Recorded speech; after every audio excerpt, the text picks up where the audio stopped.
सबों का स्वागत है। भोर का सलाम, जोहार, यीशु सहाय, हैप्पी मॉर्निंग। हम परमेश्वर पिता के बहुत आभारी हैं एक और नए दिन, नई रोशनी, नई सुबह के लिए। प्रियो, आप जहां से भी इस प्रोग्राम को देख रहे हैं, मैं दिल से आपका आभार व्यक्त करता हूं। ये छोटी सी सेवकाई एक बड़े उद्देश्य को लेकर आरंभ की गई है, और उद्देश्य ये है कि हर इंसान जो परमेश्वर पर विश्वास करता है, हर इंसान जो यीशु मसीह को जानता है, उससे वो प्राप्त हो सके जिससे देने के लिए प्रभु यीशु मसीह ने अपना जीवन बलिदान किया। आप सोचें क्या फायदा होगा कि प्रभु ने अपना सब कुछ दे दिया और जिनके लिए दिया उन्हें नहीं मिल पाया। तो ये एक साधारण विचार है जो असाधारण सोच को पैदा करता है, और काफी लोग इसको समझने लगे हैं। तो प्रभु अनुग्रह करे कि आज फिर हम प्रभु की दया को, प्रभु की करुणा को हम समझने पाए। हर दिन हम बाइबल से कुछ पद पढ़ते हैं, उस पर चिंतन मनन करते हैं, और जो उसका संदेश होता है उसे अपने जीवन में ग्रहण करने का प्रयास करते हैं। मैं बात करना चाहता हूं बहुतायत के जीवन की। प्रभु यीशु मसीह ने कहा कि मैं इसलिए आया कि तुम जीवन पाओ और बहुतायत का जीवन पाओ। आज मेरे प्रियो, आप और मैं अपने जीवन को जब देखते हैं तो हम पाते हैं कि हमारे पास अभी वो नहीं है जो हमें मिलना चाहिए। अर्थात कहीं ना कहीं हम समस्याओं में उलझे हुए हैं, कहीं ना कहीं हम तकलीफों में उलझे हुए हैं, और जो हमारे जीवन का उद्देश्य है वहां तक हम नहीं पहुंच पा रहे। उम्मीद करते हैं कि आज के वचन से हम सबको प्रेरणा मिलेगी। आज का वचन बहुत ही गंभीर है। ये उस समय की घटना है कि जब मूसा नबी और यहोशू जो हैं पहाड़ पर 40 दिन और 40 रात का समय बिताते हैं। उस दौरान परमेश्वर के साथ मूसा नबी की आमने सामने बातचीत होती है, और देश इसराइल की जो कलीसिया है उसकी नींव कहां से पड़ती है? जब पर्वत पर परमेश्वर स्वयं आकर अपने मुख से व्यवस्था का उच्चारण करते हैं, और सारे सुनने वाले लोग जो हैं वो थर थर कांपते हैं। कुछ समय तक वो आवाजें परमेश्वर की सुनाई देती हैं, और उसके बाद शांति हो जाती है, क्योंकि अब परमेश्वर और मूसा नबी की आमने सामने बातचीत हो रही है, और परमेश्वर मूसा नबी को सब कुछ बता रहे हैं। ये लिखना है, ये करना है, तमाम चीजें बताई जा रही हैं। और खास बात यह है कि परमेश्वर की वाचा के 10 वचन मूसा को प्राप्त होते हैं। हमने पढ़ा कि वो पत्थर की 2 पट्टियां किसने तैयार की थी? स्वयं परमेश्वर ने। उन पत्थर की दोनों पट्टियों पर किसने लिखा था? स्वयं परमेश्वर ने अपनी उंगली से खोद कर लिखा था। और वो वाचा, वो 10 आज्ञाएं, वो साक्षी की पट्टियां लेकर मूसा जो है, मूसा नबी पहाड़ से उतर कर आते हैं। एक बात यहाँ पर समझने की है, यहोशू और मूसा दोनों पहाड़ पर हैं, लेकिन दोनों एक साथ नहीं है। परमेश्वर जो है आ, उनके साथ बात किसकी हो रही है? मूसा की हो रही है। यहोशू वहां से थोड़ा दूर है, अलग है, बिल्कुल ऐसे जैसे गतसमनी बाग में प्रभु यीशु मसीह अकेले प्रार्थना कर रहे हैं, और वहां से थोड़ी दूर पर पतरस, याकूब और यूहन्ना जो है उनको बोला तुम यहाँ पर इंतजार करो। इसी तरह से वो बातचीत को करते हैं, पहाड़ से उतर कर आते हैं। और अभी यहोशू को पता नहीं है, परमेश्वर ने मूसा को बता दिया है, और मूसा ने भी अभी यहोशू को नहीं बताया है। तो जैसे ही वो छावनी के निकट आते हैं तो उन्हें शोर सुनाई देता है। और यहोशू कहते हैं कि मुझे क्या सुनाई दे रहा है? मुझे एक लड़ाई का शब्द सुनाई दे रहा है। ऐसा लग रहा है कि हमारे छावनी में लड़ाई चल रही है। मूसा ने कहा नहीं नहीं, ना तो ये जीतने वालों की खुशी है, ना ही रोने वालों का विलाप है। मुझे गाने का शब्द सुनाई देता है। और वो नीचे आते हैं और ये देखते हैं कि इस्राएल जो है, जो परमेश्वर के लोग हैं, चुने हुए लोग हैं, वो बगावत कर चुके हैं। उन्होंने बछड़ा बना लिया है, सोने का बछड़ा, और बलिदान चढ़ाए हैं उसके सामने।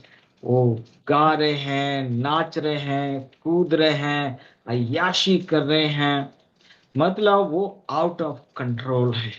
और परमेश्वर का जो नाम है वो अपमानित हो रहा है। वहां पर परमेश्वर की उपस्थिति नहीं है। पूरी तरह से शैतान का नियंत्रण वहां पर नजर आ रहा है। और हारून और दूसरे लोग भी कुछ करने की स्थिति में नहीं है। ऐसे में हम पहली बार परमेश्वर के दास मूसा को, जो सबसे विनम्र इंसान था, बाइबल में लिखा हुआ है मूसा से ज्यादा हलीम विनम्र कोई और इंसान नहीं। आज हम उसे बहुत ही क्रोध में देखते हैं, बहुत ही क्रोध में। और वो सबसे पहला काम क्या करता है? जो उसके हाथ में पत्थर की पट्टियां हैं उनको पटक देता है। ये कोई उचित काम नहीं है, ये कोई अच्छा काम नहीं है।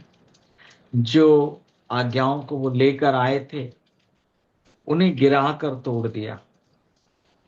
क्यों हुआ? क्रोध के कारण।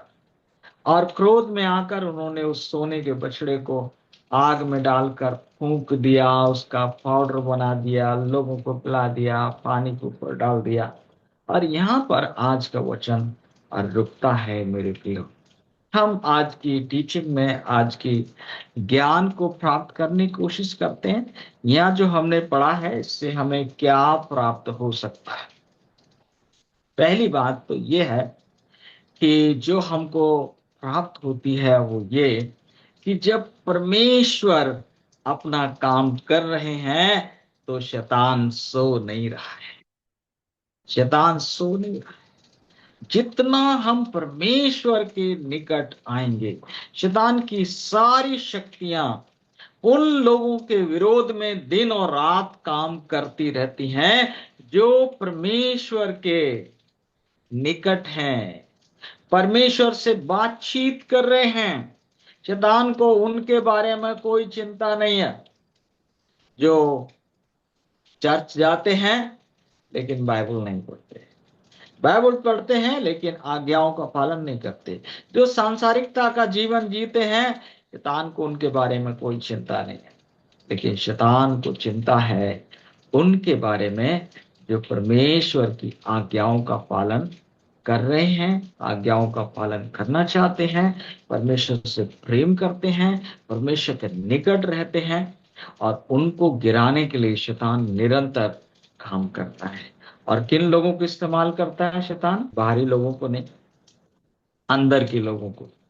मैं आपको बताना चाहता हूँ, 35 साल की सेवकाई में हमने बड़ी बड़ी मुहिम, बड़े बड़े कामों को हमने शुरू किया, लेकिन कहीं ना कहीं शैतान ताकतवर निकला, या हम सावधान नहीं थे।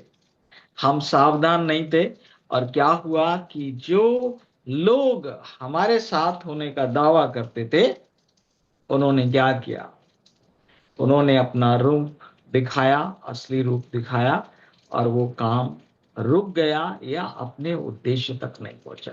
ये मेरे साथ ही नहीं, बहुतों के साथ हुआ है। और आपके साथ भी हो सकता है। जब वो आप योजना बनाते हैं, हम यहाँ जाएंगे, हम ये करेंगे, हम प्रभु के लिए ये करने वाले, और आप खुशी खुशी लोगों को बता देते हैं। और उसके बाद क्या होता है? दूसरे तीसरे दिन देखते हैं कि आपकी योजनाओं को असफल करने के लिए शैतान ने काम किया है। परमेश्वर ने 10 आज्ञाएं दी और परमेश्वर ने इस्राएल की नींव डाली, लेकिन उसी वक्त शैतान ने अपना काम किया। और किसके द्वारा किया? हारून के द्वारा किया, जो कि याजक था, महायाजक था, जिसको एक बहुत बड़ी जिम्मेवारी परमेश्वर ने दी थी।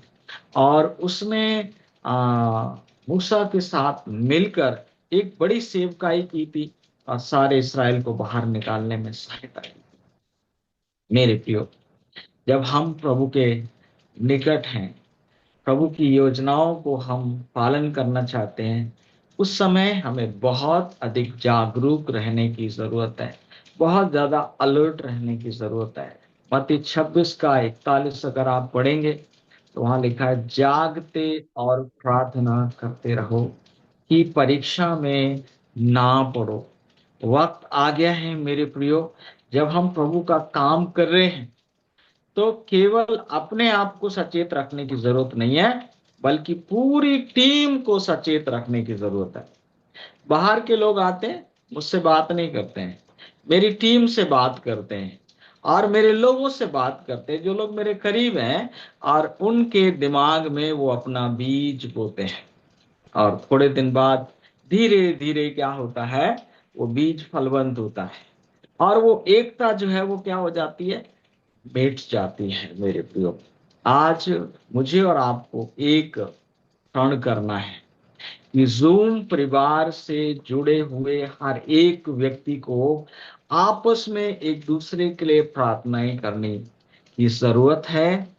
और जब भी कोई बाहरी व्यक्ति आकर आपके कान में फूंकता है, तो याद रखें, वो शैतान का एजेंट हो सकता है, जो इस सेवकाई को समाप्त करना चाहता है। कई बार जब मैं घर से बाहर होता हूँ, कुछ मेरे हितैषी हैं जिनसे दिन में 10 बार मुलाकात होती, कभी नहीं पूछते बरकत साहब क्या कर रहे हो, कहाँ गए हो। लेकिन वो मेरी पत्नी से, मेरे बच्चों से, मेरे करीबी लोगों से जानने की कोशिश करते हैं, मैं कहाँ हूँ, मैं क्या कर रहा हूँ। और मैंने एक दो बार बच्चों से कहा कि जब वो अगली बार बोले तो उनसे कहना, पापा का नंबर नहीं है कि आपके पास, हम आपको दे देते हैं, आप उनसे खुद पूछिए कि वो क्या कर रहे हैं। आप समझ रहे हैं, जब यहोशू और मूसा परमेश्वर से व्यवस्था प्राप्त कर रहे थे और उस समय हारून सचेत नहीं थे, जाग नहीं रहे थे, अलर्ट नहीं थे, और दबाव में आकर उन्होंने क्या किया, सब कुछ खत्म कर दिया। तो आज जो है वो एक ही बात हमको पता चलती है कि हमको सचेत रहना है। और दूसरी बात ये है कि क्रोध जो है कई बार निशाने पे जाता है, काम करता है। हमारे प्रभु ने भी क्रोध किया, कूड़ा बनाकर मंदिर में से वो सारे लोगों को निकाल दिया। तो वचन कहता, क्रोध तो करो लेकिन पाप मत करो। क्रोध अगर खाली शब्दों में ही रहे तो बहुत अच्छा है, क्रोध मन में ना उतरने पाए।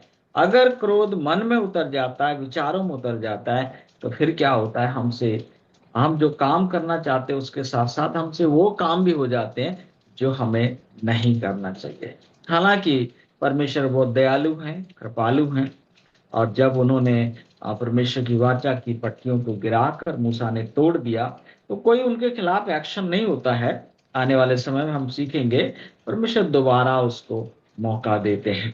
तो प्रभु करे कि आज के वचन से मैं और आप अलर्ट रहें, सावधान रहें, क्योंकि शैतान अपना काम करता है। पहला पत्रस 5 अध्याय 8वें वचन में लिखा है कि तुम्हारा विरोधी शैतान गरजने वाले सिंह की नाई इस खोज में रहता है किसको फाड़ खाए। इसलिए सावधान रहो, अलर्ट रहो।